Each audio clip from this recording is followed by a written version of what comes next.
L'Agragas è l'unica squadra siciliana che può sperare in un ripescaggio in Serie D. È infatti notizia di questi ultimi giorni dell'esclusione del Marsala che dopo la retrocessione aveva presentato domanda di riammissione nel massimo campionato dilettantistico nazionale. Si tratta di una prima fase preliminare e quindi prima di gridare vittoria occorrerà attendere almeno una quindicina di giorni per capire se ci sono o meno posti disponibili per un inserimento in Serie D. In Leeds ci sono 29 società che al momento hanno superato la prima prova di idoneità.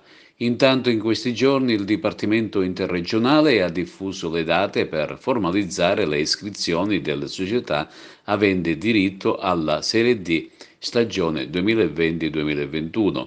Le società avranno diritto a presentare la domanda tra il 20, quindi questo lunedì, e il prossimo 24 luglio, versando i 16.500 euro di iscrizione, oltre i 31.000 di fideiussione, a patto di aver presentato la documentazione attestante il pagamento a tutto il 29 febbraio dei rimborsi a calciatori e ad allenatore.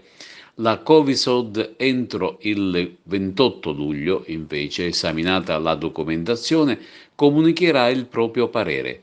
Le società che sono state escluse possono presentare ricorso entro il 31 luglio e la Covisod esprimerà quindi entro il 4 agosto il parere sui ricorsi.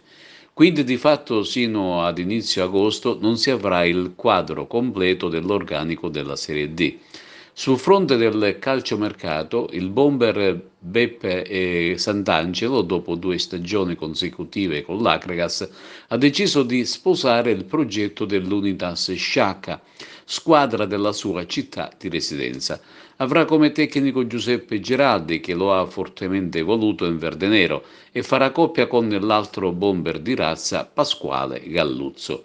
Il bravo attaccante ex biancazzurro lascia dei bei ricordi nella città dei Templi, dove era divenuto un beniamino dei tifosi agrigentini. In casa Agragas si riparte invece dalle riconferme e si fanno i nomi di Beppe Campino, del centrocampista Licata e dell'esterno Giovanni Biondo.